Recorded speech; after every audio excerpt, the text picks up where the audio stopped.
Welcome to the Big Me Kickoff. It is Friday, September 15th, 1 p.m. So a little afternoon, but as you know, we try to go at 1 o'clock just to try and steer clear of some other shows to make sure we can get as big a crowd as possible on the eve of the Western Kentucky game. So we will be talking about that and whatever else you guys bring. But first off, we have a super chat from Ryan Dawes. Sorry I can't make it live, Kev. Out of the top four DEs, who do you believe will have the biggest impact? Go Bucks. First of all, thank you for the super chat. And secondly, that's a good question because we just haven't had a chance to see a ton yet from them in the first two games. This is obviously going to be a very different game with in terms of the passing attack versus the triple option of Indiana and whatever it was that Youngstown State tried to do there. So I mean, you've seen JT Tuimoloau have a big game. Obviously, the Penn State game last year, we've seen that there. I mean, we've seen Jack Sawyer shine like in spring games. Has he necessarily had that big game yet in terms of against another opponent? I mean, not to that level. I mean, we don't know what we don't know about Kenyatta Jackson and guys like that. So if I had to say, I mean, I'm going to say experience is experience, and that experience is that of JT Tuimoloau. And I would say that it would be him. But with that being said, I think that Western is well aware of what JT is able to do. And if I am putting an attached tight end out there to try and help with the blocking, I'm making sure that he is there to help with JT. So maybe it ends up being another guy because of that. So I don't know. I wish I had a better answer, but hopefully you're catching this on the replay, Ryan. And thank you for the super chat. Let's get to a little of our business before we get really into the show. Be sure to subscribe to the channel here at youtube.com/Buckeye Huddle. That way you can catch all of our content, not only the Big Me Kickoff, but Buckeyes Tomorrow Morning, Buckeye Weekly Podcast, Skull Session, Recruiting Podcast, all of that great content. Hit the bell so you never have a show come up without you knowing about it. I mean, I've been told notifications can be a little bit wonky at times. That's a YouTube issue, not a K Noon issue, so I don't know what to tell you there. And that thumbs up certainly helps as well too. So I'm going to give you guys 5 seconds to hit that thumbs up just to get us off to the right foot. I know it's early and we don't have all of our viewers in here yet, but here's your 5 second count. Hit that thumbs up. 5, 4, 3, 2, 1. Hit that thumbs up button. If you're catching us on one of your favorite podcasting channels, write us a 5-star review, even if it is Kevin Rules, Tony Sucks. Nah, don't say that. Just say Kevin Rules. But that helps us with our distribution there as well. So now that we got all of that out of the way, oh, and one other thing too, we are looking for advertising here on the show as well. So if you have a Buckeye-led business that you would like to advertise here on the Big Me Kickoff or any of our shows, reach out to me at kevin@buckeyegrove.com and I will get in touch with you and talk to you about advertising packages. I am putting up my email address once again. It is not a hidden email address. I don't try to hide from everybody. I don't cower away from going live, and I don't hide from having my YouTube or my email address out there. Again, if you were interested in advertising, kevin@buckeyegrove.com. All right. Now that we've tried to pay some bills, let's get to it. We'll get to some of your comments and questions.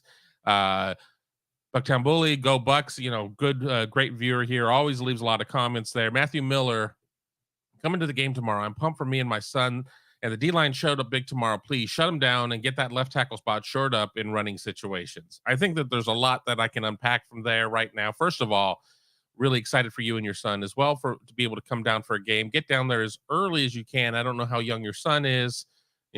Oh, my son, he's 23. I mean, whether he's 23 or 3, but get down as early as you can. Walk the tailgate lots. Be sure to go to Skull Session, check everything out, be able to take advantage of the full game day experience. Can't recommend that enough. The D-line showing up big. I mean, what is your definition of showing up big? Is it a definition of completely taking the run away from Western? is your definition. You got to have 4 or 5 sacks from defensive ends, something in between. I mean, again, we're looking at a defense against two pretty crappy offenses. I'll be the first to say that. But, we're looking at a defense that's only given up 10 points this year. So I'll be interested to see what it is that Western puts up in terms of points. The sacks, yeah, you would like to see more sacks. I think more important than sacks is Ohio State forcing Austin Reed, the Western Kentucky quarterback, to have to move around. Don't let him set his feet. Don't let him scan downfield. Don't allow complex patterns to be run. I think that they just have to make sure that they're getting after him. Yes, a sack is much better. I mean, yes, being able to move it down further and drop them 6, 8 yards is fantastic. But I think if as long as you don't allow Reed to sit there and pitch a tent, that's going to be a lot better. And then as for the left tackle spot, yeah, I mean, I think that all 5 offensive linemen certainly could stand to play better.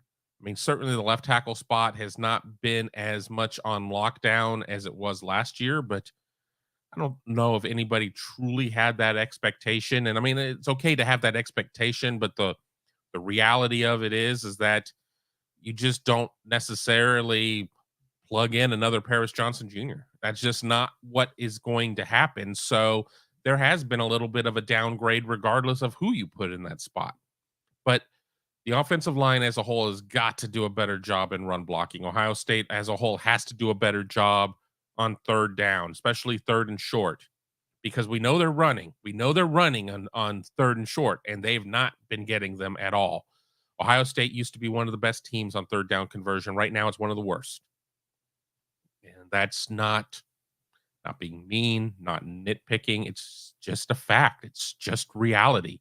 Their third down conversions are terrible. It's time to call them out, and they have to man up and they have to start converting, plain and simple. And it just can't be something.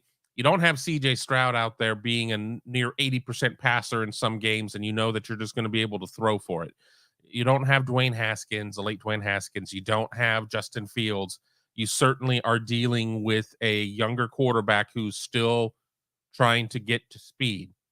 You need to have that running ability for the Penn States of the world, for the Michigans of the world, for the postseasons of the world. If you can't convert 3rd and 2, it's very difficult to be able to expect to have a clean sheet, to be able to run through the season and meet all of your goals. I mean, it is what it is. So, is it a matter of that the line is not getting enough of a push? Is it a matter of the running backs are dancing around too much? Yes, and yes, I think there's a lot of that. I mean, Trevion Henderson, tremendous runner. I wish he were a little more decisive at times. I wish he wouldn't dance around and try and create the perfect play every time and miss some obvious 6 and 7 yard gains by dancing around a little too long and not getting much.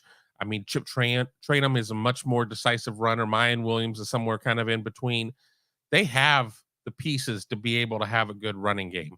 Now, if Ohio State runs well against Western, don't sit there and say, well, everything's fixed. Western gave up 374 to USF on the ground.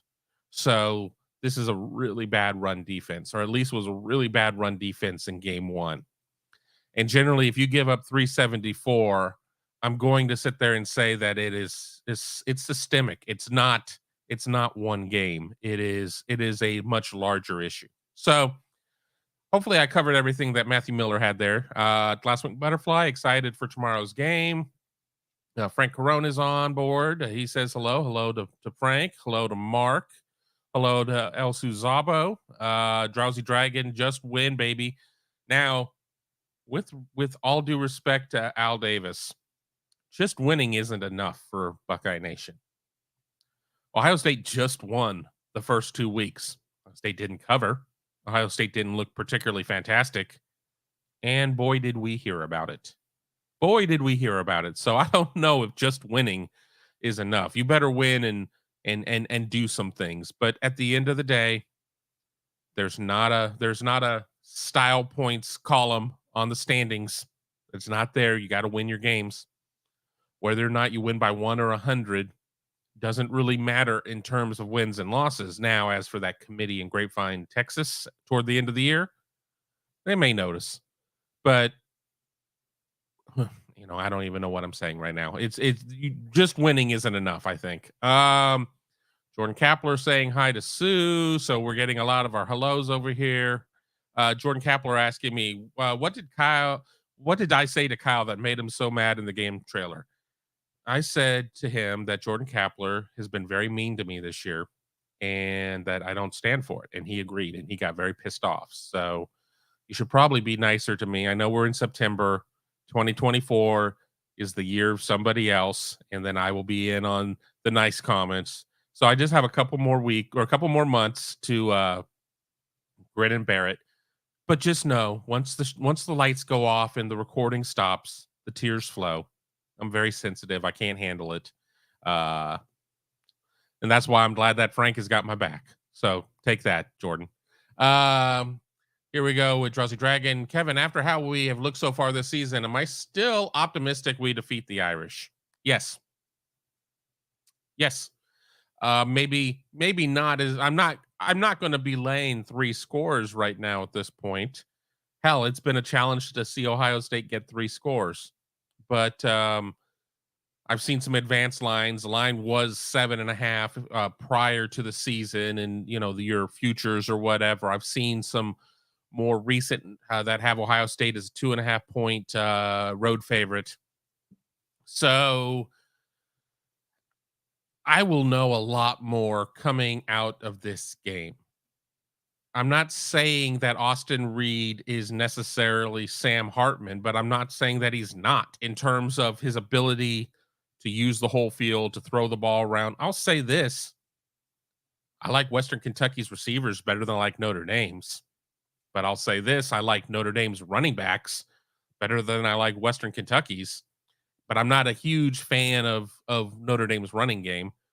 But I don't really see in the air raid offense that Western runs, a prolific running system. I see receivers going out on wheel routes and things there. A name that y'all should probably remember is there is a backup running back, Marquise Stepp, who was at Nebraska and USC. He's now at Western Kentucky. Not a ton of run yet for him this year, but I don't really see a great running game for Western.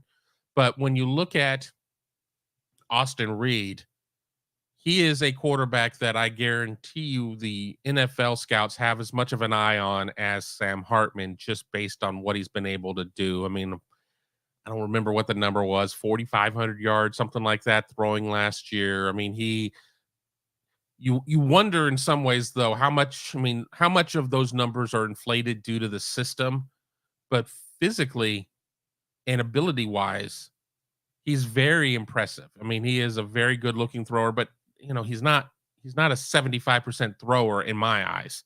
Now, maybe he certainly has games where he goes that percentage, but I think that if he went against a real Power 5 schedule, his numbers would be muted a little bit because of that.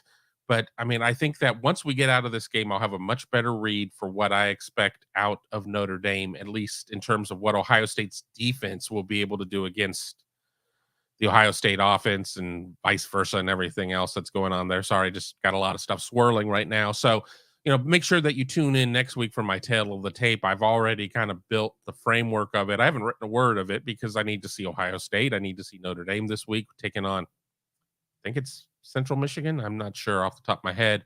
But it should be good. Let's scroll down here. Frank, Kevin, I retired. I did my own business for 45 years. Well, if you want to get a job as a salesperson selling ads, let me know.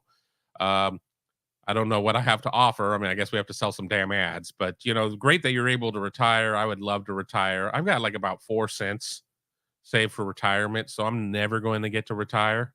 And then add to that, my AC and my furnace went out, or they didn't go out, but they're damaged, and I'm going to have to replace that. And for anybody that knows HVAC costs, it's horrible. It's horrible. Drives a man to drink. But we'll move on from there.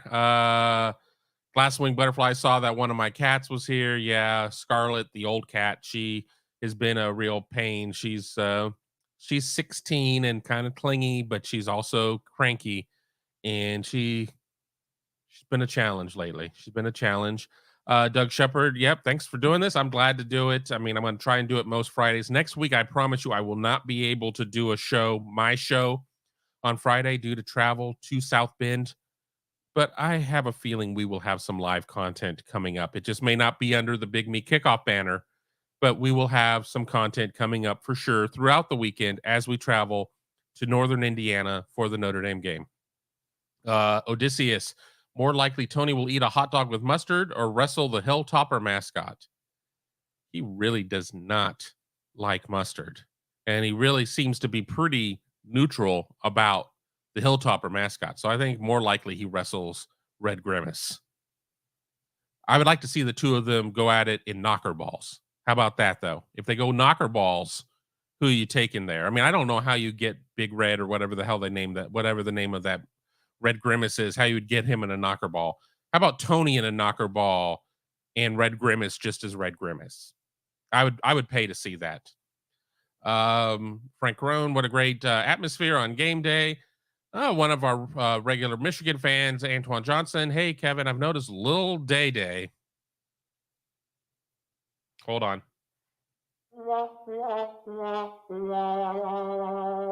You and your nicknames there, Antoine. Was trying to use heavier sets like Michigan. Do you think your boys are having an identity issue? Do you think they're trying to be something that they're not? Well, we're 2 games in. Ohio State has scored 1 less touchdown than Michigan. Now, I get it that Michigan probably is kind of chilled at the end of some games, and Ohio State has looked out of sorts for many of its drives. I don't know if Ohio State's necessarily trying to be what it's not, but I think Ohio State is trying to be what is available. Ohio State does not have CJ Stroud at this moment. See, they don't have somebody who has that command of the offense that's a second-year quarterback, a 2-time Heisman finalist, or whatever. So you're going to have to try some things. I certainly think that the offensive line has not reached even the surface of its potential. I think that there's a long ways to go there, and I think that right now they're just trying to find some things that work. And I think that that's important. That's not an identity crisis. I think that's a matter of going out and trying to do smart things instead of trying to use the square peg in a round hole. Maybe you need to switch to the round peg to go in the round hole. So I don't know. We'll know more here in a couple weeks. We'll know more certainly coming out of Notre Dame, and then Ohio State goes into its open week, and then it truly starts the Big Ten season. Yes, they already have one in hand with the Indiana win, but I understand what you're asking, but I don't necessarily agree with the principle you're making there. We love you too. We got DASC. OSU scores 7 touchdowns and OSU D gets 4 interceptions. That would be something. That would be something. How many of them are by corners? Since we know that they were on the schneid for a long time before they finally got their cornerback interception this year. Last year, I wouldn't have really thought anybody crazy about 7 touchdowns, 49 points, whatever. Not really out of the realm of the possibility in 90% of their games. So far this year, that seems like a lot. I mean, if Ohio State is getting 10 offensive drives, scoring on 70% of them. Now, the Western Kentucky defense is not the Western Kentucky offense. So there is going to be some opportunity there, in my opinion, but Ohio State has to handle Ohio State just as much as it has to handle Western Kentucky. And whatever these disconnects are that Ohio State has with Ohio State have to be remedied. So maybe DASC believes that some of these things will be remedied, and that's why we will see the success. I think the 7 touchdowns is much more likely than the 4 interceptions. It's been a minute since I remember a 4 interception game. Certainly, it would be a big announcement that BIA is returning, but I need to see it first. Doug Shepard. I listened to another show this morning, and Caden Curry and Kenyatta Jackson both have more pressures than Jack Sawyer with less than half the snaps. Well, I mean, but every snap is different. Every situation is different. What is it that you're being asked to do? Ohio State is really trying to limit the run, limit the opposing run, and everything else will follow. Or so they say. So I don't see it necessarily as an apples to apples comparison. Now, maybe apples to pears or something. I mean, they're both fruits, they both grow on trees. There's some similarities there, but it's not you can't you can't just sit there and take one situation and take another situation and say, well, we're going to put them together and we're going to figure this out. And I know we're always constantly trying to make sense out of a situation that makes no sense. It's just the human experience. It's what we do. But that doesn't mean that that necessarily works. And I'm not necessarily getting on whoever said that, because that's stating a fact is stating a fact. This is what's happened, but situations are not always going to be equal. So I don't necessarily say that, well, because of that vis-a-vis you need to make these wholesale changes, but maybe you need to make some wholesale changes in what it is that you have Jack doing. As Jack has moved from the Leo, or the Jack position, I guess, to more of a traditional end. If we're not seeing it, then you got to figure some things out at that point. But I'm waiting for Ohio State to kind of play against an offense that is a little less specialized for one thing or another. And that may not be till Notre Dame, since Western Kentucky is kind of specialized for what it is with running the air raid. But I hear you. I hear you. And I don't disagree with the data. I disagree with the framing. I don't know if I agree with the framing on that. Uh Mark Fetters, do you think the offense picks it up this week? I think they do. I think I think Kyle McCord being named the starter, I think week 3, I think a pretty vulnerable defense. I think all of these things kind of manifest to a certain extent. Now, I don't know if Ohio State is necessarily going to go out and show us a bunch of new wrinkles. You don't need to show a bunch of new wrinkles against Western Kentucky. But Ohio State should be getting good at what its base stuff is at this point, or those wrinkles better be damn good once we get into week 4. But yeah, I think we're going to see a smoother operation. I think a lot of it too is going to be dependent on what the line does. I mean, and we certainly heard a lot of good things from Justin Fry. That interview's posted here on youtube.com/Buckeye Huddle. If you didn't see it, in terms of what they're doing, they know there is a long way to go, a lot of work to do. Nobody's necessarily slapping themselves on the back based on the play of the offensive line. But I think that time is certainly going to help. I think that development is certainly going to be there. But again, it's not going to be like flipping on a switch and averaging 29 points a week or whatever, and then go and put up 60, no matter what you think of a group of 5 team. And remember, Western Kentucky is a pretty good group of 5 team. Is it the top team in group of 5? No. But are they one of the better ones? Yes. So could you make an argument that Western Kentucky is better than both of Ohio State's previous opponents? Well, Youngstown State is an FCS team, so not even in the same division, or, the other side of the division in FCS versus FBS. Excuse me. And then Indiana is a team that is offensively challenged. I guess we'll see. Excuse me. Again, Odysseus, we need to spread out wide receivers on 3rd and short. They need to do something. They need to do something. I mean, I don't know. I mean, hell, if Devin Brown is such a gifted runner or whatever, I mean, what about having a 3rd down quarterback for at least 3rd and 1? Somebody that can follow a guard center combination and pick up a yard if that's not going to be McCord. Hell, Florida did it with Chris Leak and Tim Tebow, with Tebow being the guy. And now neither of Ohio State's quarterbacks are as much of a bulldozer as Tebow was. But also, we're in a time now where, getting behind and pushing your ball carrier is not illegal. There's not a push penalty anymore. So you got to figure something out. Chad Stryker, Kevin, I like the goal line package with Trainum in front of Mayan. I'd love to see that on 3rd and shorts. Love to see something that works. Because the madness is that they'll run something on 3rd and it won't work, and then they'll line up to run it again on 4th. I understand that you've got to get this thing working. Oh, we're building this system and it keeps spitting out an error at the same point. We gotta work through this. But damn, I mean, at some point you just got to sit there and say, well, this play isn't working. This play is not going to work for us for whatever reason. It could have a long track record of success through the years, but if it's not working for you, it's just madness to keep calling it over and over again. Let me mark where I'm at because I see a super chat has come through. Super chats always get you to the head of the line. From Mike Palmer, I've always assumed that South Bend is a pleasant extension of the ND campus, but lately I've heard otherwise. My thoughts. Been to South Bend twice. I've never been to a Notre Dame game. I did not go in the 90s when Ohio State was there, but I have been up there for a couple of events. South Bend is not great. The Notre Dame campus is beautiful, and South Bend is not all that fantastic.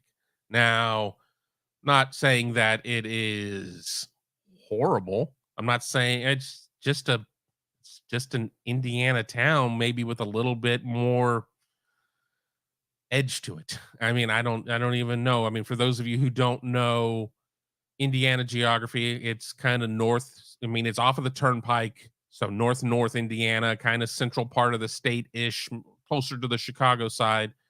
But it's not like it's a Chicago suburb or anything. A lot of people are going to fly into Chicago and then drive over to South Bend, which makes sense. But with that being said, it's not like you go and it's like, oh, beautiful Notre Dame, and then beautiful South Bend. It's beautiful Notre Dame and South Bend. So that's my view of it. And I don't think I would piss off a lot of Notre Dame fans by saying that. I think that there is a certain level of acceptance that South Bend is not fantastic. I mean, God, you don't have to get that far off the Ohio State campus to be in some rougher neighborhoods. So but again, Columbus, Ohio is the state capital. Huge, huge, huge. South Bend is a town off of the turnpike that has a major university at it. But I'm just saying that not every, it's not a case of where this is not a college town that is just like, oh, a beautiful college town. It's just a town that happens to have Notre Dame at it and then a women's college as well. So that's my view on it. Maybe I'll feel differently after I get to visit and spend a little time there, but we'll see. We'll see. Let me get back to where I'm at. Again, thank you, Mike, for your super chat. There's my star. Let me take this. I'm gonna pick up the speed a little bit. DASC, Paris Johnson was not good at run blocking tackle last year. Don't make false claims.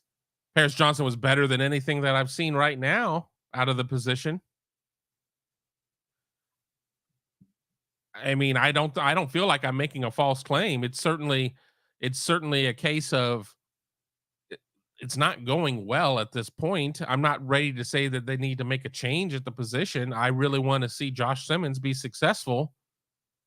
But at this point, I would think that they would trade for Paris Johnson, an extra year of Paris Johnson, like without any question.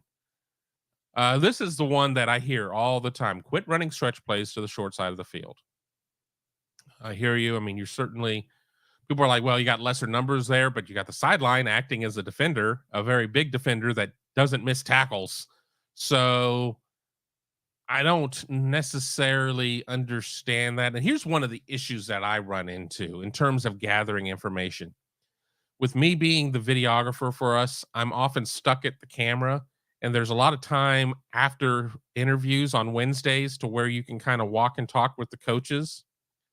And because I'm manning the camera, I've not been able to get there and have some of these conversations, like stretch plays on the short side of the field, be able to talk to Justin Fry about it, be able to talk to Brian Hartline. We haven't talked to Brian Hartline in a minute, but be able to talk to these guys about it, whether it's on the record or off the record, and at least have a little bit more input on what to say to everybody who watches the show. So maybe next week I will not chat as much on the Wednesday telecast of the interviews and try and talk to some people based on who it is we're getting. Drowsy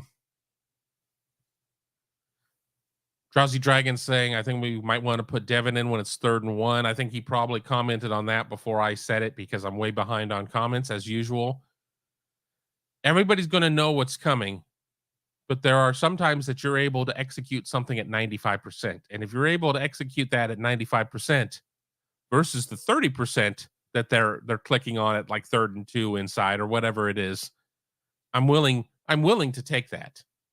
Now, you know, I don't know. I mean, I certainly could bring that up to Ryan Day. I'm sure it would not be a new concept. I'm sure it's something that's probably been discussed in there one way or another, indifferent. Um, we would probably get the, oh, well, we're looking at everything because guess what? Coaches are always looking at everything. But I think there could be some merit to that. Let me get here. Ben Higgins. In my opinion, we should be checking the ball down to Trevion and get him in open space a little easier. He's not at the best at finding the holes in the trenches. I don't disagree with aspects of that. Um, Trevion is healthy, or it's saying he's healthy. We certainly have not seen 1,200-yard freshman year Trevion Henderson. I think a lot of people are ready to sell there, and I'm like, no, no, no. He is a fantastic back, but he certainly has things that he's better at. And I think Ohio State getting him into space would be better. Um, Now, of course, opponents are aware of certain things and they're going to be keeping an eye, but you can't take everything away. So I agree, Ben. They need to figure out something there. David Greenshield, Kevin, I never expected McCord to put up Stroud numbers this year. My thoughts were the run game and defense would be much stronger than a year ago. I think the D is better, not confident in the rush. No, and I do speak in generalities here, and if people ever think that I'm really if I don't mention your name specifically and it's like, "David, now listen to me, guy. Listen to me," and I'm directing this to you. A lot of times I just speak more in generalities. I get a question and it brings me into a thought. That's kind of the way that a one-man riff show goes, and that's what this is. I mean, we did some guests year 1. Shows did okay, but it seems that this live one man riff show is better. But to your point, we are seeing a stronger defense. Let's see them against a stronger offense and see what happens there. Um, I'll be again, these next 8 quarters of football are going to be very telling. At that point, if I could get in and make some real futures bets, I probably would because I'll know a lot more. And again, you just don't know week to week. Nobody saw Purdue coming that one year. Nobody saw Iowa coming that one year. Strange things happen at strange times. There's a lot of things along that nature that occur. But and to the point of I never expected McCord to put up Stroud numbers. No, I don't think anybody did necessarily, but I think for all the people that had complaints about Stroud, who I'm not naming anybody, I'm just remembering people had complaints about Stroud. People certainly are missing him in his 70 plus percentage rate of completion rate and understanding of the offense and all of those things there. And that's part of the issue of when you have to bring in a quarterback who had very little experience. And I kind of put that on the way that Ohio State kind of built around Stroud and didn't give McCord a lot of opportunity. And, he's having to kind of find his way through the woods right now. And I think he's doing an okay job. Is he doing a fantastic job? No, he hasn't graded out as a champion. He hasn't graded out as a noon champion or anything like that. There are a lot of things I watch when I go back and watch the games, and I'm like, oh, he missed that. Or I'm sitting up in the press box. It's like, well, if he would have gone to a second read, that would have been a big gain. But it takes time. Not everybody comes right out of the box ready to go. That's just not how it is, especially at quarterback. You can show me a true freshman running back who, oh, run to the light, and they can do that. Now you need to be able to block and do some other things, but for a quarterback, it's a slower process. It is a slower process. Ohio State certainly has developed some great quarterbacks through the years. So I'm not necessarily ready to say, well, this team is what it is and it's severely limited because of X, Y, and Z. We don't know. We've seen 2 games of 12 of the regular season. We don't know what we don't know, but it'll be a fun ride to see what we get there. Let's keep going on here. Who is Jordan Kapler? He is a longtime poster here on our chats. He picks a year and picks a staff member to give a hard time to. 2023 is the year of noon. I am the one getting the hard time. He is good people, even though I will disavow that I ever said that. If I'm asked in public, he's a dick. Mark Fetters, do you think this team takes the next step? Well, we'll see. We'll see. I think I already answered that one earlier. I mean, I know when I fall behind, Am I a time traveler? It's 2023 here today. Did I throw a bad year out there? I don't know. I don't know. It's been a crazy, as I said, it's been a really hectic couple of weeks with non-work related stuff. Jordan Kapler's a nobody, according to Jordan Kapler. I do agree with that. I would super chat that if I could. Mark Pope says hello. Me just keep scrolling down. Odysseus is talking about NC State got 4 sacks on Notre Dame. Michael Campbell, I'm not ready to put your comments through. That'll be next week. And I'm sure you and I will fight at halftime of the game next Saturday. So we'll see there. Um, Troy V talking about my retirement savings that in 7 years at 4 cents will be 8 cents. So that's good news. We'll see. We'll see. The economy's kind of in the tank right now. But I digress. Glasswing Butterfly. What are your top 3 NC2A games to watch this weekend, not including the Ohio State University? I am trying to pull up a separate browser, so give me a second here as I do this because I don't really remember. I know that next week's schedule is fantastic, week 4, but this week I just kind of remember going, "Ugh, it kind of stinks." It kind of stinks. So I'm looking here. I'll be interested in that LSU Mississippi State game just because is LSU a fraud or do they bounce back and do they take it to Mississippi State at a game in Starkville? Scrolling down a little bit more. I think that South Carolina Georgia game could be interesting just because South Carolina is a team that every so often can put a game together with Spencer Rattler. You never know, and Georgia does have its games where it gets off to some slow starts. We've just not been able to see teams generally be able to keep the pressure on for 4 quarters that can keep it on for 2 quarters. So I'll have some interest in that game. Let me keep looking here. I want to watch that Washington Michigan State game. I don't think it's necessarily going to be close. I think Washington is going to really hammer Michigan State, but I'm curious about that game. Tennessee, Florida. How good is Tennessee? How bad is Florida? I think we'll get some answers in both of those. I kind of think that's it. But I named 3-4 games right there. Are those my top games for sure? I don't know. I don't know. Again, I looked at the schedule. I bet a couple parlays just for grins and ha-has. If I hit one of them, that would be fantastic. Would help me with my AC fund. So I'm all about that. Mellow number 7, OSU plus 14 over Notre Dame. There you go. I generally not one to go against Mellow number 7.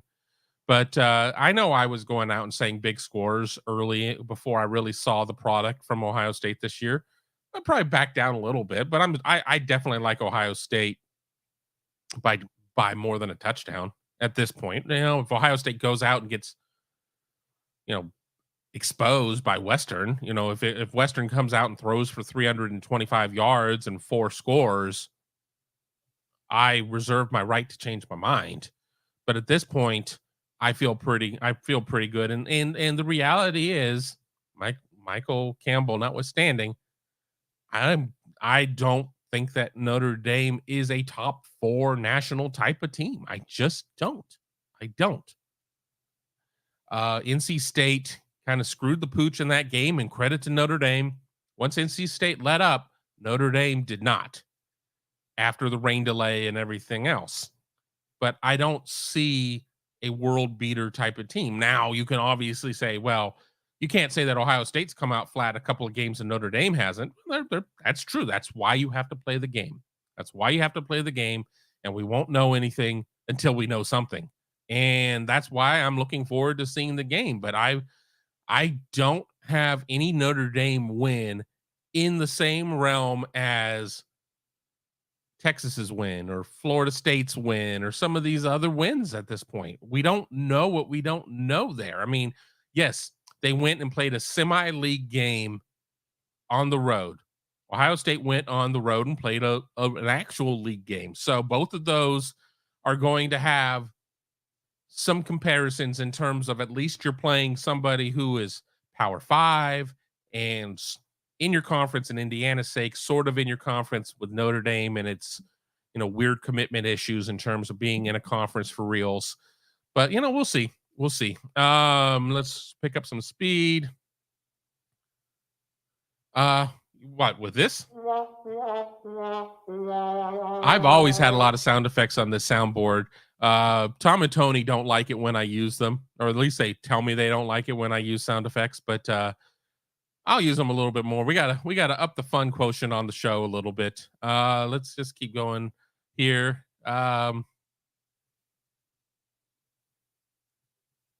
Odysseus, Memphis 28, Navy 24. I ended up turning the game off last night. I was really tired. Again, I ne- I need to get my sleep here lately, and that game just didn't completely entrench me in its wonder. I was very captivated though by watching Navy throw the ball. I think that Navy being able to throw the ball, that was very different than what we saw earlier in the year. And then before Michael Campbell jumps in, no, it wasn't because Notre Dame took away Navy's throw. Just Navy just wasn't really throwing in that game, and just with a wet field and wet ball and everything else, it didn't work out so well. Doug Shepard, I heard Tony and Tom and Tony discussing the cot of shame, and I'm wondering why you guys don't get an inflatable bed. We do have one, which was actually provided by a member of BuckeyeHuddle.com, but we call that the cot of shame. And the inflatable is a lot better because you have a little bit more room to get around the room and everything else. And it's just, you don't set it up into the last second and then you break it down first thing in the morning. So you feel like you have room instead of dealing with a darn cot and everything else. And not only were we provided with an inflatable, but we were also given some Michigan sheets, just so the loser of the cot of shame had to really own their shame. Now, we only had to really bring the inflatable to the one road game, Indiana.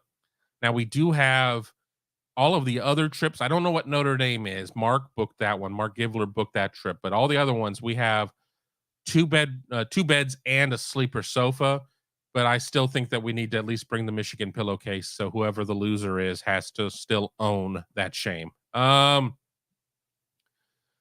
Let me go here. Mike Smith, the defense line needs to play better, not necessarily sacks, but pressure in the backfield at least. Yes, havoc. They need to create havoc, and I think that we're going to get a chance to see what they're made of. I'm not saying we're going to get to see a lot more havoc, because I don't know. I don't have a crystal ball, but I think this is going to be a game where they're going to have the opportunity. Now, if they get there and they make Austin Reed run around and they don't necessarily get a lot of sacks, I'm sure we're still going to hear about it from a lot of people. Well, they're still not getting the quarterback down. But at this point, if you can speed up Western Kentucky's offense and not allow them to work through their progressions, I think that that's a big deal. Here we have Georgia or Michigan haven't shown me anything. Well, I think that Michigan hasn't played anybody. So has Michigan gotten excited about any of its games? It doesn't have its head coach. It hasn't played anybody. Are they just kind of going through the motions? Is Ohio State kind of going through the motions? Georgia, on the other hand, breaking in a new quarterback. We know how that goes. And talk about a program that has a lot of off-field distractions with all the speeding and traffic violations and everything else. Georgia's a team that seems to really kind of put it together once it gets into SEC play. So I can understand your point. I think that I'm not trying to create reasons of why I'm defending each of these teams, because I'm not. I'm not. But I think that there's something to be said of why neither have necessarily excited and delighted its fans. And I think it's because of schedules. I mean, Georgia and Michigan each have pretty weak schedules all in all from 1 to 12. I mean, yes, Georgia's going to have to play in a SEC championship game. I think it has Tennessee. Michigan obviously has to play Ohio State, has to play Penn State. But Michigan avoided a lot of the tough crossover, in my opinion, here in the last year divisions. Georgia certainly is avoiding tough crossover because the SEC computer, which is not a computer, it's a person who protects its top teams, has in fact done that. So, we'll see. Let me just go a little bit further because, I know we're just falling way behind here. Antoine, right. Michigan haven't showed me anything, especially either JJ throwing a near perfect game, damn fraud. He sure ain't no Kyle McCord. He's also making very low percentage throws because he's going against air. I at the risk of pissing off all the Michigan fans out there, I still don't think he's a great thrower. If he has to throw 50-50 balls, those things are not great. Now, I think he is doing more with less. I'm not crazy about Michigan's receiving core. Ohio State's receiving core is like several 100% better than Michigan's receiving core. So, it's hard to have a perfect game against air. So I will give you credit about that. But he is not making contested throws. He's not trying to throw into windows. Let's pump the brakes on the September Heisman. Let's pump the brakes. Right now, the best quarterback in the conference is Drew Aller, and he hasn't played really anybody. But that's my opinion. Let's go here to Chris. I think this will be Trevion Henderson show tomorrow. Western Kentucky's running defense is poor. I think we run the ball a lot this game. Kyle throws maybe 25 times. Here's the thing I'll say about this. If you're able to run the ball like that, is the goal to win the game or is the goal to embarrass your opponent? And I'm not saying that in a negative way. I'm just saying by scoring a lot, or is the goal to get better? Ohio State needs to get better both in running the ball and throwing the ball. But I think moving forward, throwing the ball certainly is kind of Ohio State's identity. So is 25 pass attempts enough? Now, if you look at past games, Ohio State's getting about 60 offensive snaps. If we're saying he throws 25 times, that means they run 35 times, which is a little bit higher concentration of percentage toward run than pass than I'm used to seeing from Ohio State under Ryan Day. Now, Ohio State's able to convert on some third downs unless it scores in 2 plays or things like that. I think Ohio State might get 70 snaps.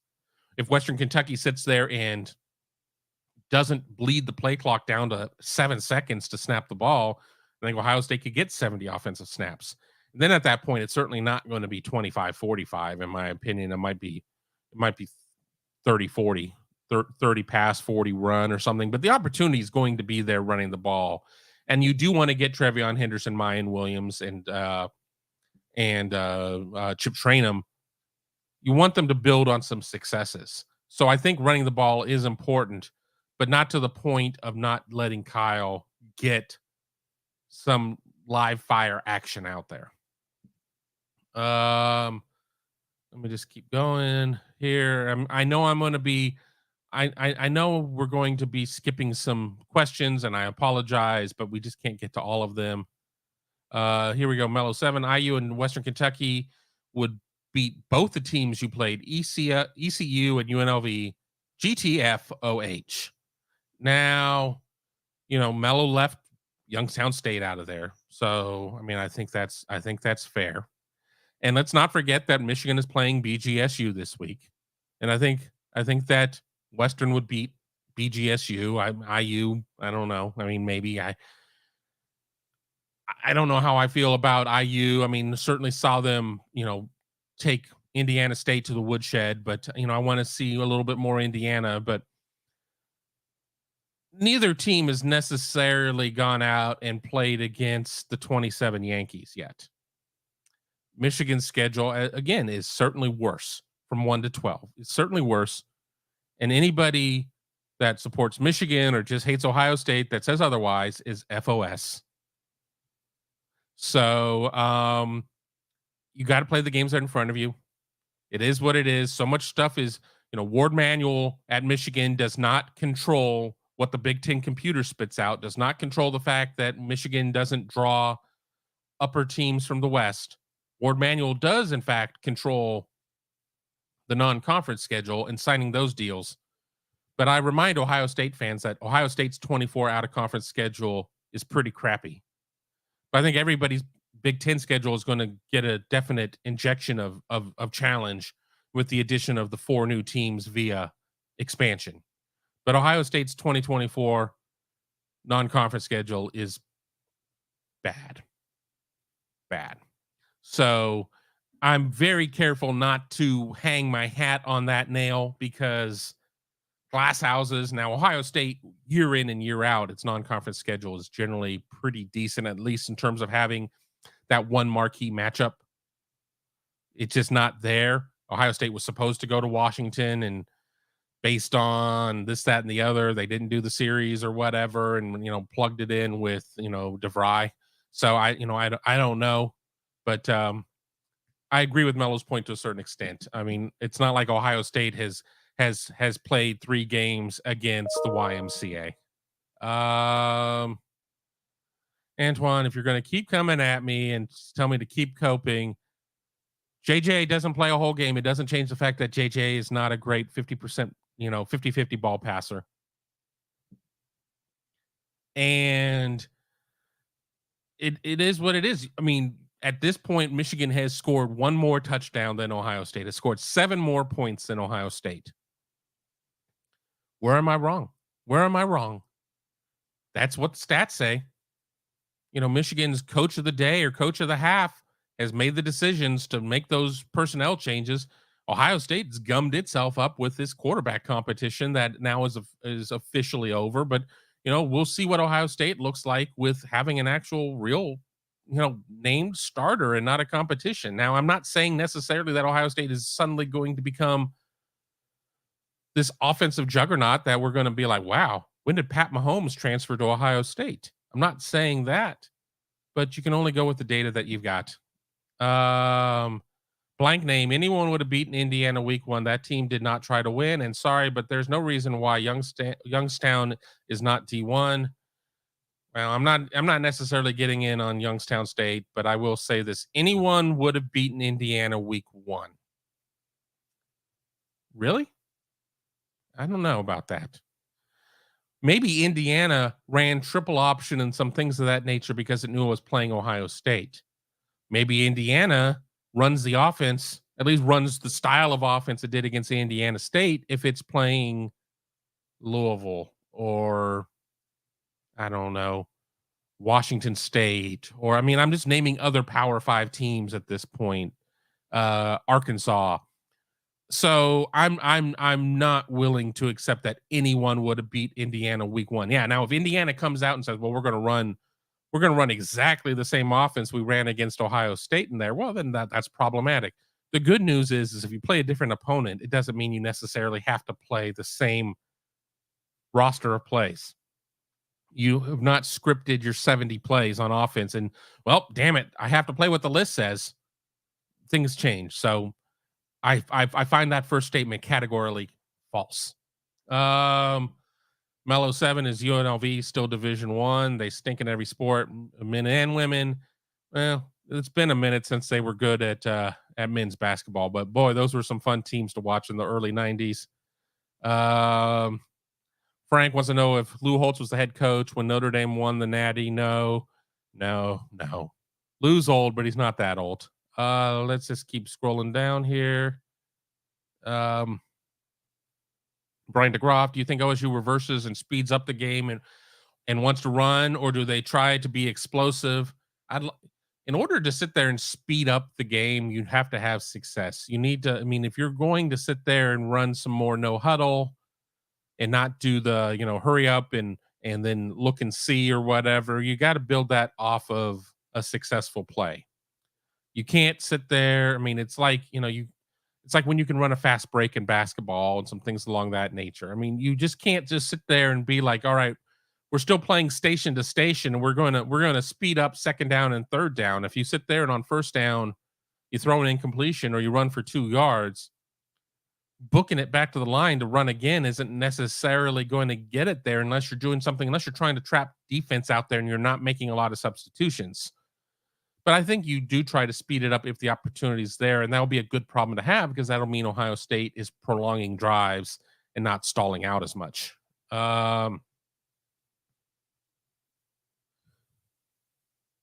DeGraff, follow-up. I asked because of Dave's complaints about the game clock. Let's be honest, his third down efficiency sucks. This year, it does. And I said that. Not even trying to sit there and Jedi mind trick anybody or anything else. It's bad this year. And there are a lot of reasons there, but I don't think that speeding up the third play of your drive, if you sit there and you get the ball and you go 1st and 10, 2nd and 8, 3rd and 3, that rushing up there for that third play is necessarily going to be the difference maker. It's execution. It's not speed of play, it's execution of play. And I think that it needs to be execution. I think execution then breeds hurry up offense, which then will hopefully breed more execution and so on and so on and so on.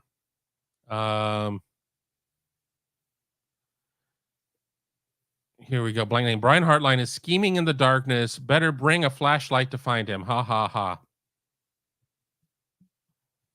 Hold on.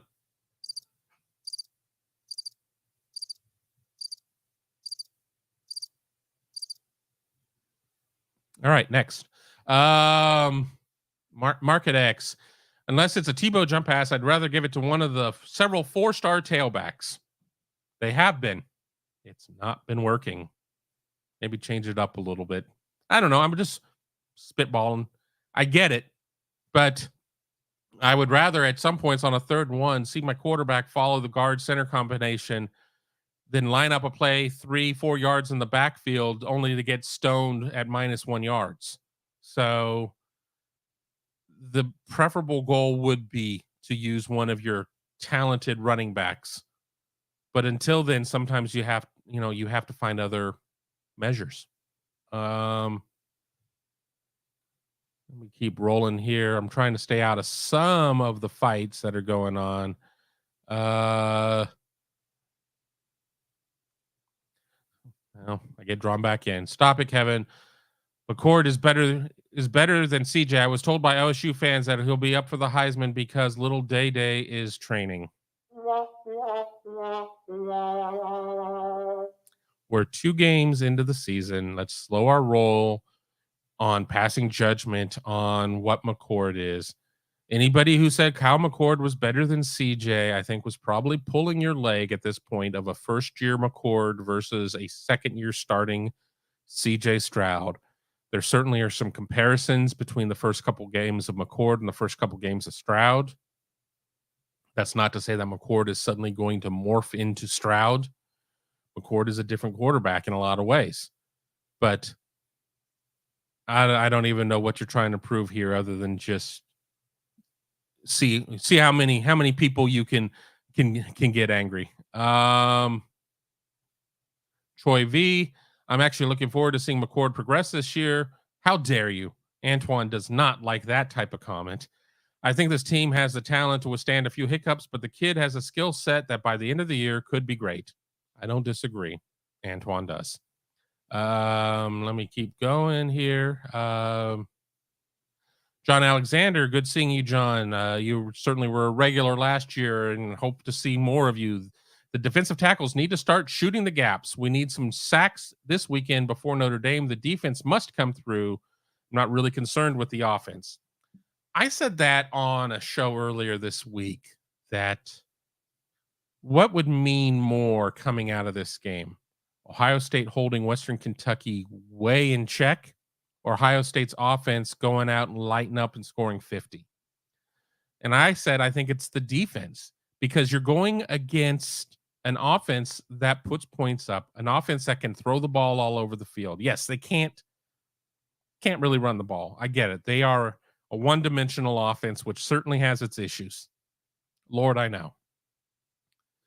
But if Ohio State is able to hold Western Kentucky to less than 2 touchdowns, if they're able to hold Austin Reed to 185 passing yards, if they pick off a couple of passes, if they do this, if they do that, I think that is a much stronger indication, because it means that some of these changes in the defense here in year 2 under Jim Knowles are coming home and taking root. And I think that's more important. Ohio State does not need to sit there and try and win games 49-42. If Ohio State's defense is markedly better than what it was last year, you don't need to score 44 points a game. You can get away with scoring 34 points a game.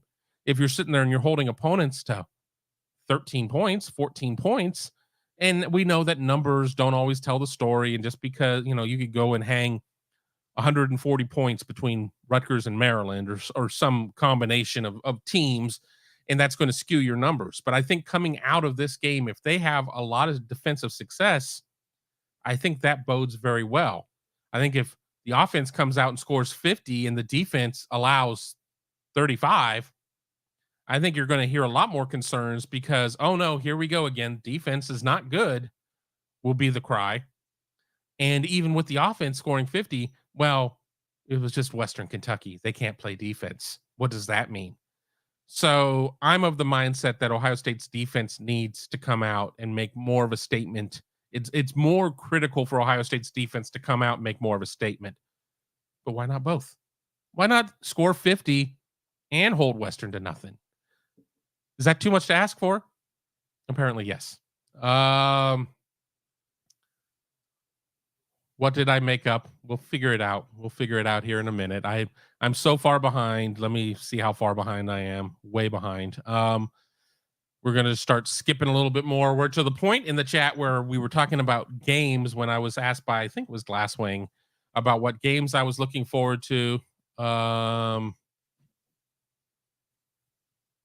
Michael, I don't care about Notre Dame recruiting updates. You can post them all you want. I don't care. Doug Shepard said Ohio State's going to boat race Western Kentucky. I know our predictions on Buckeye Huddle should be coming out later today. More than likely, they may hold until tomorrow because it's a 4 p.m. game. But I have Ohio State winning by several scores. Do I have them covering? We shall see. That line getting up to like 30 and a half, 31 at some point. I did not like that line whatsoever. Let me keep going here. Antoine, here's something I'll say to you. The nice thing about having time on your side is you're allowed to make adjustments to your statements. I don't have to be right on what I say June 1st. I have to be right what I say the day before the Michigan or before the Notre Dame game. So I can cover my butt a little bit if I want to. I may sit there and watch these games and I may double back down on 21-point win. I very well may do it. But I didn't have to sit there and lock in a bet at that point and live with it. So if being smart makes me stupid, then I'm stupid. But I was being smart by hedging my bets a little bit. I don't have to sit there and like live with a hot take that I made a year ago. I'll be remembered more for being correct than what I said 6 weeks ago, 8 weeks ago, 12 weeks ago. And I know Antoine is all in good fun and he knows I'm not mad at him or anything like that. Sad trombone or not, he's just giving me a hard time. And I understand it comes from a good place. And he's said time and time again that he's not going to watch a lot of Ohio State programming, but what we put out on this channel, he enjoys. So, for what it's worth, I mean, it's all in good fun. I mean, if we were taking this stuff too seriously, I don't know. I probably would do less shows. John Alexander, I like your sound effects, Kevin. Humor is good. We all need that. That's for sure. That's true. One day I'll learn where all these things are. I've had the soundboard for a while, but there's some applause for John's comment right there. All right. That's enough of that. Let me keep looking through here. Oh, no, we're not going to click on that one. I knew better than that. Here we go. Doug Shepard. Last year we peaked too early. I think Ryan Day is trying to build to a late October and November to be playing our best football. Well, I think we really love using the term about peaking when you're peaking and you want to be playing your best ball at the end of the season. I think if you can sit there and be playing your best ball for 8 weeks, that's fine. I mean, I don't think that it's like, oh, it's not like Mortal Kombat and you've used all of your energy and now all of your energy is gone and now you're just sitting there and waiting to be finished.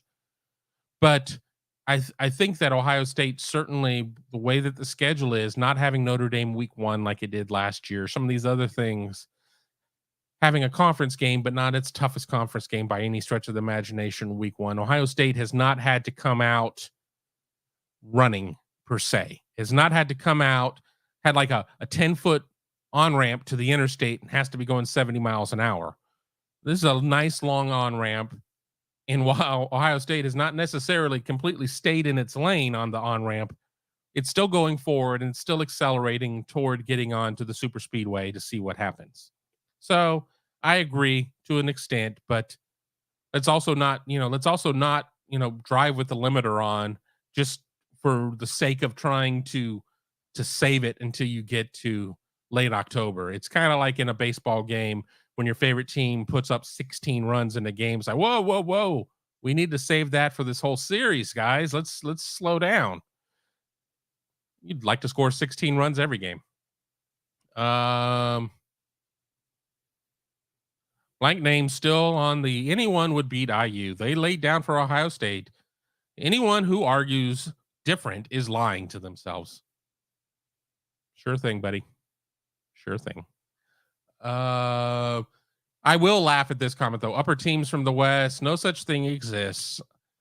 That being said, having a crossover schedule of Northwestern, and Northwestern is one thing versus having Wisconsin and Illinois and whoever. I mean, there are varying degrees, but there certainly are better teams and worse teams, sucky teams and more sucky teams in the Big Ten West. And Michigan has got three of them that are on the more sucky list than Ohio State does. Let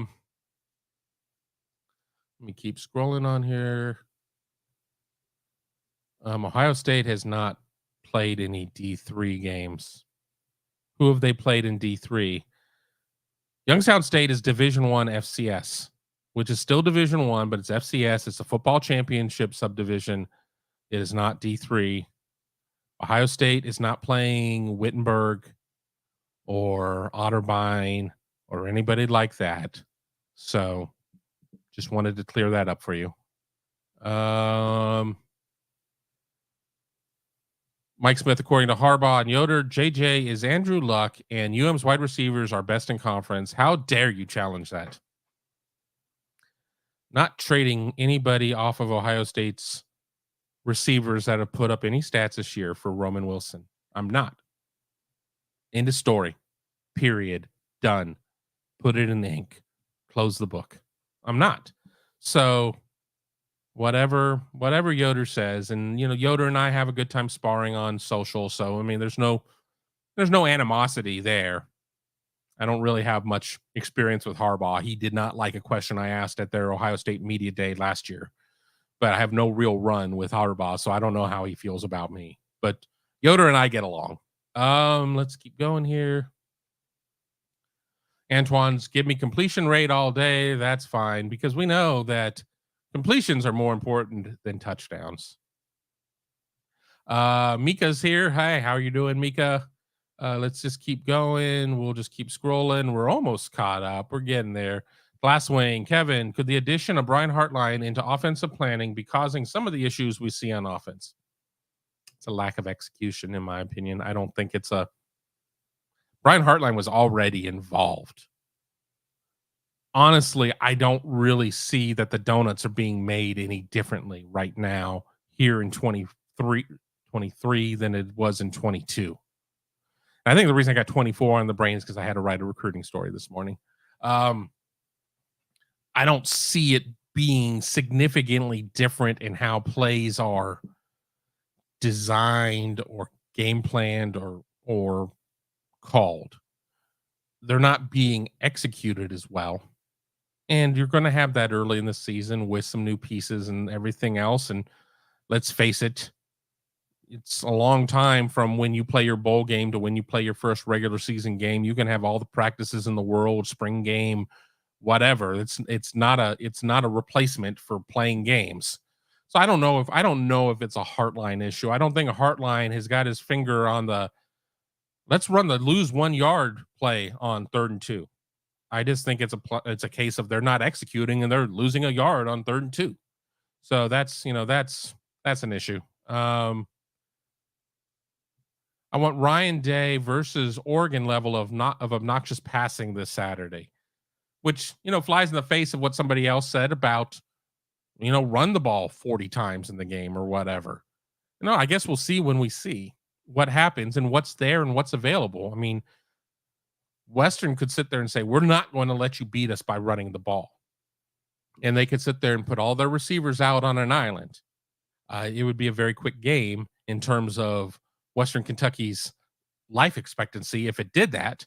But you don't know what's going to happen. Western could sit there and say, "Well, we know that you want to come out and pass, so we're gonna bracket Marvin, and we're gonna have all these other things out there to really try and limit your ability to throw anything, outside of 5 yards, and then you're gonna have to sit there and make your decisions of what you're gonna do then."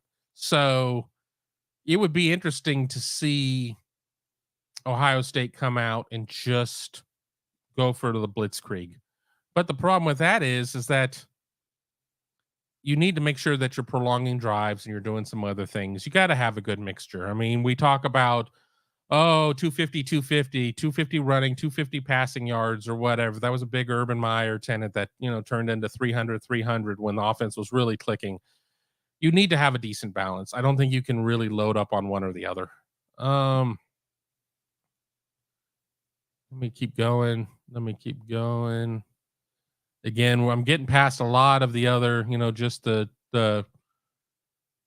trolling, good natured or bad. We're getting past some of that because I don't think it necessarily adds to the conversation here. Is Ohio State the only team that has decent football coverage? Why are trolls in the Ohio State Buckeyes podcast? It's because we're so awesome. Of course. Duh. And that's why I'm so glad that everybody joins us for all of our programming, live or pre-recorded. Again, make sure you subscribe to the channel, hit the bell, give us that thumbs up. All of that stuff really helps us out. You really like what we're doing? A super chat now and then certainly is not a bad thing either. If you're watching us on Facebook, I know we get a couple views there. We've been simulcasting there. Send us stars. I don't know exactly how they work, but I know they do equate money. So that would be fantastic. Anything you can do to help support the channel helps us grow and be able to provide this, not only the great content we're providing now, but also grow in the things that we're doing. I certainly have a lot of plans of things that I'd like to do. Haven't been able to implement them yet. Time will tell. Let me just keep going here. Kevin, watch Monday Morning Quarterback. You will learn about football. Professor Devin Gardner will teach you that JJ is making NFL throws every week. I like Devin as I covered him as a recruit. I don't particularly like him as an analyst, but condescending much.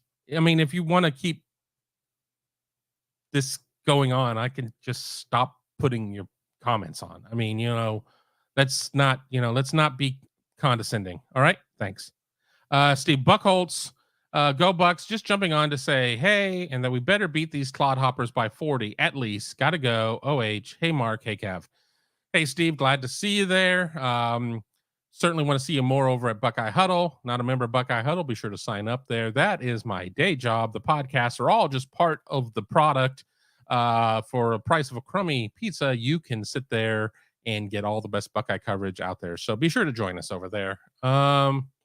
Let me keep scrolling down. Let me just keep going. We got some scores coming in from people. 45-10 Ohio State from It's Just Me, Tim. Mika Hanna, 48-17. Let me just keep going here. Chris, hey Kevin, when was the last time Indy beat OSU? Well, let's go to Winsipedia.com just so I make sure that I get the year right. But, we're getting back into the black and white television era, a lot of stuff really on radio. Gas was dirt cheap. I think there were probably horses still out on most of the roads.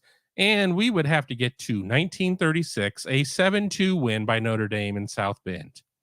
So the last 5 have been won by Ohio State. And Ohio State has put up at least 21 in all 5 of those games. At least 28 in 4 of them. So there you go. Let me just keep going here. Doug Shepard, Kevin, you will be remembered as being likable. Well, I do like to be likable. I love to be loved. Let's just be honest. I love to be loved. Odysseus Truman was president for the last Michigan Consensus Natty. We're getting back into some of the olden days there, stuff that I would watch on History Channel if History Channel actually talked about history and was not American Pickers and Pawn Stars and something about finding gold that doesn't exist, a show that I don't watch. John Alexander, you guys are my favorite by far. Go Bucks tomorrow and for the rest of the season. Hopefully the boys stay healthy. Scarlet and Gray forever. Thank you, John. Let's just keep going here. Bilal, most of the critics will shut up when they see this team late October, early November. That is the hope. That is the hope. But even with that, it's not going to stop Michigan fans from popping off. And to a certain extent, to the victor goes the spoils. Michigan has won the last two in the series. Until Ohio State turns around and beats Michigan, they're going to pop. Now, I think we're not going to see Michael Campbell in 2 weeks. I think we'll be done with him for a while. I don't think he's going to come in here and take his lumps. I really don't. But, I think that it's just kind of par for the course. And while I'm not one of these people that are like, Ohio State Michigan rivalry is better when both teams are good, I'm not going to be that guy ever. But what makes a rivalry a lot of fun is the back and forth. And I think as long as it stays good natured, I don't have a problem with it. Now, if somebody comes in and really starts being, the back end of a horse, they're going to get a timeout or they'll get banned. But even with, some of the back and forth between blank name and myself, I mean, I just ask that, you can have your view, you can have your stance. Just don't try to, be a jerk about it. That's, and I'm not saying he was necessarily being a full jerk on it, but with that being said, I mean, there's a way to do that. And I understand that every host is going to have different tolerance to what they're going to take. And the reality is I produce my own show, so I'm not pre-screening my comments really. I'm just going down and hoping among hope that I don't punch in something that's like terrible. So I'm not necessarily getting a chance to do that. So I don't really get a chance to go in. I have to see a blatant violation to send somebody out of the chat. But again, I don't want an echo chamber. I think an echo chamber is boring. I think an echo chamber is dangerous. I think an echo chamber is disingenuous. I think that having some wide-ranging voices is fine. But with that being said, play within the lines. Don't play outside the lines. David Greenshield, could we be seeing the end of the Saban dynasty? I don't think we're there quite yet. I mean, obviously, Alabama did not get it done. And, Alabama's got probably worse quarterback questions than any other program. Jalen Milroe hasn't necessarily gotten it done. You have to go to Tyler Buckner. Ugh. I mean, you got Ty Simpson. I think they got a fourth quarterback who I can't think of the name of. I don't know what's necessarily going to be the cause or the fix there. They've got some dudes, but the Alabama offense has not been what the Alabama offense has been through the Saban era, through the years. So I think that they are seeing the pack catch up to them a little bit more. And I don't think that their recruiting in terms of skill players has necessarily been as potent as it was before. I think UGA has taken some of the players that would end up at Alabama away. I think NIL has diluted the pool a little bit.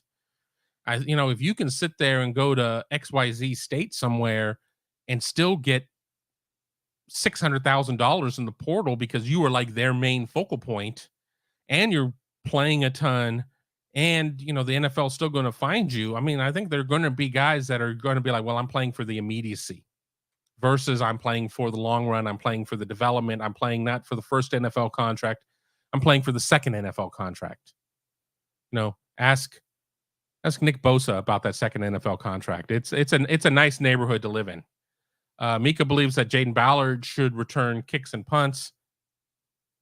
I just did a show that hasn't aired yet. It's a tape show up in Mansfield, and we talked about kick return and punt return. And I'm of the mindset of they could sit there and fair catch every single kick and punt, and I would be fine with it because you would never turn the ball over as long as you catch it. As long as you catch it on the punt and then the kick, as long as, it goes into the end zone, you're not having a sudden change. You're not giving the opponent a short field. I know this Ohio State offense does not move the ball the way that it has in the last couple years to this point. But I also, would you want to have Jalen Marshall out there right now under the situation of he's going to return 1 out of 10 for a touchdown? He's going to cough up and fumble and lose 1 out of 10. And then the next 8 out of 10 are just kind of a wild card. Oh, sure. It's great when you score, but it sucks when you fumble it. So, and I'm not saying that Jaden Ballard is a fumble risk. I don't know. We haven't seen it, so we don't know, but we don't have the benefit of watching special teams practice during the course of the season. We don't get to, as the media, we get to see 0 practices. So we don't know if they're auditioning guys out there and somebody's better or somebody who you think would be good.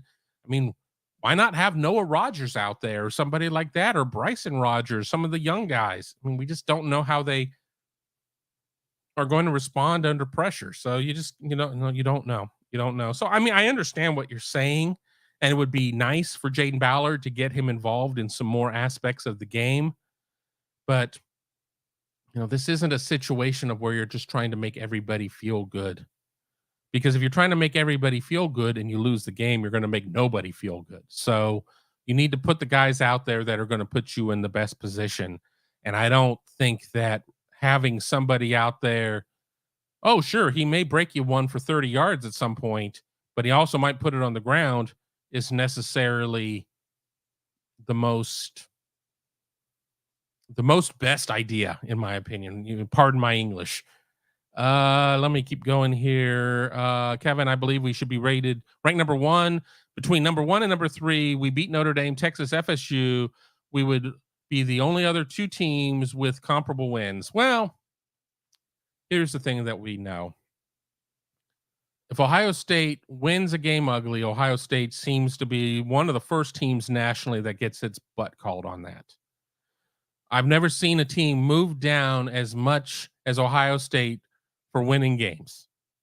On the flip side of things, I think there are going to be people out there that are going to say, yeah, but what has Notre Dame done in big games, and are going to diminish it to a little bit of an extent. And the thing is that, all right, you sit there and you have Texas and Florida State ahead of Ohio State. If they don't lose games and they don't necessarily go out and have a stinker, are all voters or enough voters going to sit there and say, well, that doesn't matter, we're going to treat Ohio State the same way and move them up based on their win? Or is it well, we're comfortable where things are. We're not going to move them down because they beat a team that was ranked and so on and so forth. But why would we have them pass up Texas, who has its win, and Florida State, who has its win? None of the rankings really matter at this point. I mean, it gives us stuff to talk about. I'm not here to sit there and say banish rankings. It would be really boring not to have them, but I don't get too caught up in anything, certainly in September, and really not in October either. Let me keep going through. A lot of things here. I gave Kevin sound advice, and he acted like it's impossible that Devin could not possibly teach him football. Ageist much?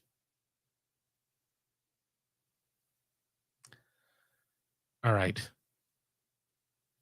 I don't particularly like Devin Gardner as an analyst. I've already said that. If I don't like somebody in a certain role, why am I going to watch? Why am I going to do that? That makes no sense. If I don't necessarily agree with some of the places that he's coming from, it doesn't necessarily, it's non-additive. It doesn't compute. So it has nothing to do with age. Certainly anybody who's played college football has a certain amount of real world experience that I will never possess. I'm the first one to admit that. But that doesn't mean that I have to necessarily agree with them. I mean, I don't have to agree with Ryan Leaf on anger management just because he's maybe even angrier than me, if that's possible, but and has played college football doesn't mean I have to agree with him or that I have to watch anything on that. I don't. I can pick and choose whatever the hell I want to watch. It's free country still for now. So I can watch whatever the hell it is I want to watch. So I choose not to watch that. So I'm not going to watch it. So thank you and good day. Um I'm just going to skip Antoine, I just can't take some of these comments. I'm just not going to do it. I'm just not going to do it. I like you too much to do that. Um Light Lime, LOL, an Ohio State fan lecturing other fans about trash talking etiquette is hilarious. Do you hear someone the shh blank fan say?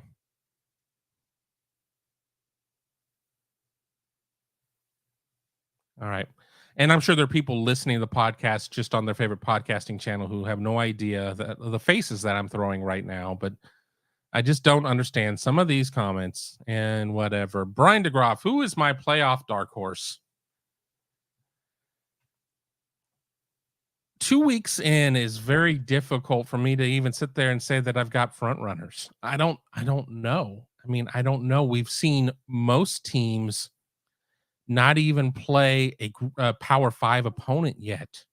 We've not seen most teams play a conference opponent yet. So, I don't know if Texas's big win was a one-off. I don't know if Florida State's big win was a one-off. So I don't know. I mean, but they could come out in 3, 4 weeks and just play like crazy, and then they're not going to be a dark horse. They're going to be a favorite. So I don't know. That's a question that we're going to have to kick down the road for a couple weeks.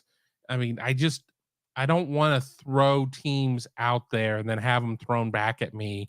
Remember, remember September 15th when you said this? No. I don't remember what I had for lunch. The answer would be nothing. I did not have lunch yet today.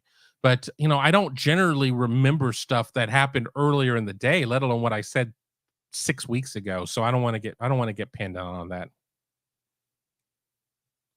Um Market X, Alabama could still go 12-1 and would probably be the number 1 seed. The SEC West isn't as strong as people thought. Can they beat UGA in Atlanta? Yes, they can. They need to sit there and figure out some of their quarterbacking issues.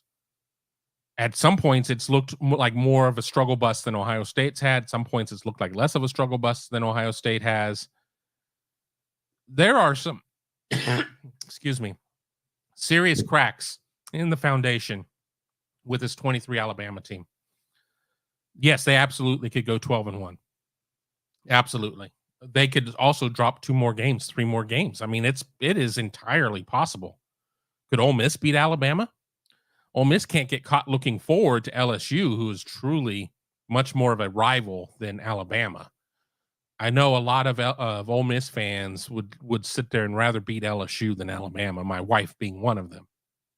So Alabama is far from infallible. Alabama does not have as much margin for error week in and week out as it has had on in other seasons. Alabama is still a top 2 team in the SEC in terms of talent, along with UGA. Talent doesn't always get you there. 2015 Ohio State says hello. Talent does not always get you there, does not always get you across the finish line. So I'm not exactly all in on Alabama yet this year. So we'll have to see. We'll have to see. We keep going. We're here at about an hour and a half. I'm probably go 10, 15 more minutes if that. As I've already coughed twice. I forgot to bring a soda up here with me. Doug Shepard, got to go. Everyone have a blessed weekend. And thanks again, Kevin. Thanks again, Doug, for being part of the show. Another one here. Have the hairball has hairball been allowed near Schembechler Hall yet, or is he still mowing the lawn? I don't remember what the terms of the suspension were. I thought he was allowed to do everything but coach. but I don't remember all that well, and I don't want to speak incorrectly there, so I'm just going to say I don't know. I don't know. I hope if he's mowing the lawn, it's shirtless, so it doesn't look like that shirtless football picture with recruits or whatever, so he can get himself a little tan. As somebody who desperately needs a tan, we can agree with. That's why you're not beating your chest like you were on the Mark show. Just be real, Kev. What do you want me to say? Ohio State's going to beat Notre Dame by 14 there. Ohio State is going to beat Notre Dame by 14. Put it in pin. Put it have Moses bring it down from Mount Sinai with the 10 commandments there. Have I regained your respect now that I'm going with it? Ohio State will win by 14. Yes, I said 21. I'm going to say 14 right now. And if we can't accept that things change, then we just can't accept that things change. But there you go. Let me keep going. Oh my goodness. All right. Well, we're almost to the end. Odysseus, Harburglar is busy preparing terrible barbecue. That would be Lincoln Riley drying the hell out of a brisket. Wrigley Puppy Frog, Kevin, are you a watch guy and do you have a regular that you wear? I am not wearing a watch right now because I'm at home. Probably not even going to leave the house today, if I had to guess. I do like watches. I am a watch guy. I have a tag, which I'm not wearing currently in rotation. I've got a couple of Seikos that I really like. I like dive watches. I really like dive watches a lot. I have an Apple Watch. It's a couple years old. Not getting a new one this year. Just not enough going on with it. And what else do I have? Oh, geez. I was really into my watches a couple years ago, and then money dried up and I had to stop buying watches. So I don't even read the blogs anymore because I don't want to fall in love with a watch and try and figure out how to go out and get one. I have a couple Tussauds that I really like. I do a lot of micro brands. There's a micro brand called Deep Blue that does exclusively dive watches. I have several Deep Blues. There is an Italian company called Out of Order. I have a watch of theirs. It's a little small for my wrist. Really, I need to change the band on it. My goal would be at some point, I really would like to get a Seamaster, but the reality is that's pretty far off on my priority list right now. Let me keep going through here. Mello would prefer that I do not mention the 2015 season ever again. I know it was a rare moment of weakness. I don't like thinking about it either, but it was applicable there. So we had to say that. Jordan Kapler, if I could only watch one game this weekend, what would it be? And of course, be Ohio State, Western Kentucky. How can I write about it if I don't watch it? But if we took that one off the table, I don't know. I think Penn State, Illinois, because at the end of the day, I need to sit there and do my homework and watch Big Ten and kind of know what I'm looking at. And while I think Illinois took a big step backwards defensively with losing its defensive coordinator to Purdue as the head coach, I would like to see what Drew Allar at quarterback, what Nick Singleton and Katron Allen at running back are able to do against a team that scouts them every year and plays them every year, more or less. I think that's the game I'm most interested in. So that's what I got there. Let me get back here. Philip Pulio, are you a Michigan fan, Antoine? He absolutely is. He doesn't try to hide it. And at least I respect that, instead of people that come in with a nondescript name and say, oh, no, I'm just a fan of college football. No, at least address what we know to be true. Yakov 22, Kevin, if Ohio State wins the national title, would I be willing to walk around Polaris wearing yoga pants? Well, I'll say this. I'm not considering doing that, but if Ohio State wins a national championship, that is good for our YouTube channel. That is good for Buckeye Huddle. So there certainly would be some upside to doing that. Me walking around Polaris in yoga pants would probably be bad for this YouTube channel, bad for Buckeye Huddle. So that ends up being a wash. I don't think anybody's quite ready for all this in yoga pants. So probably not. Probably not. Uh, what's up, GOJ? How are you doing today? Let's come out here. Market X agrees with me on a game that I'm interested in, the Sparty versus Washington game. That's not the one game I want to watch. I'd like to see what Penix is able to do against that really bad Sparty secondary. Um, I think that one's going to be a bloodletting. I certainly would have money on Washington if I were to bet on that one. Not saying I will or I won't. Hannah. I'm sorry. I was reading Mika Hanna and Eric Mensah at the same time and got nothing right there. What do I think about them? 6'3", 295 interior defensive lineman, ranked anywhere from 8th to 24th within the state of Virginia as a prospect, depending on which service you like the best. You know, he's a bit of a sleeper, but the fact that Virginia Tech took him, he had some decent offers, not fantastic ones. I mean, obviously Ohio State was by far the best offer he had. I think you get him up to 310. You have him play one tech. You have him and Caden McDonald both playing that position moving forward for Ohio State. I think that that is a good thing.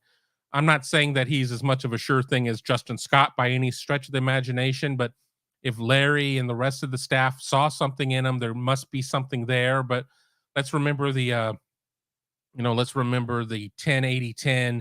10% of your recruits are going to come in and be superstars. 10% of your recruits are never going to play or bomb out or whatever. And it's what you do with the 80%. I put Mensah in that 80% range. And what will he be able to do? I mean, let's not forget that Mike Hall was a 4-star, but was not highly talked about. Tyleik Williams was a 4-star, not highly talked about.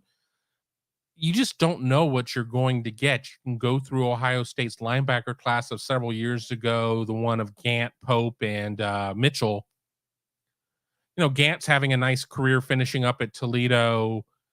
Pope is off of his second team already. Mitchell's playing at Florida, has not necessarily had a tremendous start to his season there. And those were all 4- and 5-star guys. So you just don't know. So I'm not going to get too caught up on the ranking. I mean, I definitely see him as a one tech type of guy. So it's good to have. It's somebody to have there with Justin Scott, who's somebody who's probably quicker to the field. I think Mensah might be a couple of years before he really sees any playing time upon reporting at Ohio State if he signs. So that's my view there. Let me keep going here. David Greenshield, please don't bring up 1998. That year will always haunt me. I was working at the ABC affiliate in Columbus. I remember that season just probably as vividly as anybody, being the producer of the Football Fever show that they do there. It was not a good year by any stretch of the imagination. Let's just keep going here.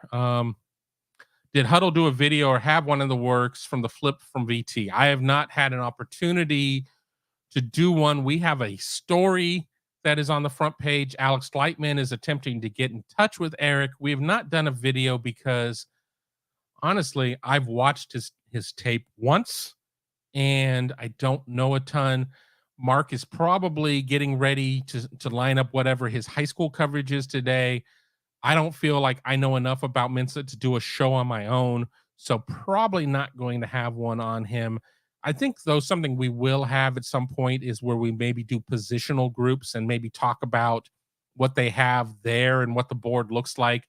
And Mensah certainly would be talked about at that point, but no standalone for him right now. GOJ, what's worse than having a small class and looking small on the biggest of stages? I don't know. What is worse than that? Let me keep going. Let me keep going here. Looks like we're getting kind of caught up. We're closing in on an hour 40. It is Friday. It's 5:00 somewhere. The cats are fighting in the background. I don't know if you can hear them. Let me move the other way. The gray cat is antagonizing the other cat, so we could have a full-blown fight going on here in a second, so I'll let you all watch that. How about a super chat for the cats fighting? Anybody want to super chat the cats fighting? I'll give you guys a second there for that. But this is, the gray cat, who is much younger, doesn't doesn't care if the dog likes him, if the cat likes him. He's just going to be him. Fortunately, the dog and the young cat get along together. And I know you were responding to the Michigan troll. And that's kind of why I laughed. And that's why I laughed there. But seeing that we have no more questions really coming in that I can get to, a lot of comments, a lot of excitement. Next week is going to be a big week with Notre Dame. I'll tell you what, I'll try to do 2 shows next week, 2 live shows. Definitely Thursday. Let's say Thursday because I'll be traveling on Friday. We'll do a show on Thursday. How about a show on Monday? We'll come out of the Western Kentucky game, kind of talk about what it is we learned. Oh, we have a super chat coming in. Thank you, GOJ. Super cat to the cats. Super chat, Kevin, my G. Thank you so much for your super chat. But Monday and Thursday, 1 p.m. But be sure to subscribe to the channel, hit that bell, hit that thumbs up so you know for sure. 2 shows coming next week. I will even punch through Michael Campbell comments next week and Notre Dame comments throughout as we go. But until then, I want to thank everybody for being part of the Big Me Kickoff here on Friday, September 15th. Enjoy your weekend. Enjoy the game. And I'll talk to you all very soon.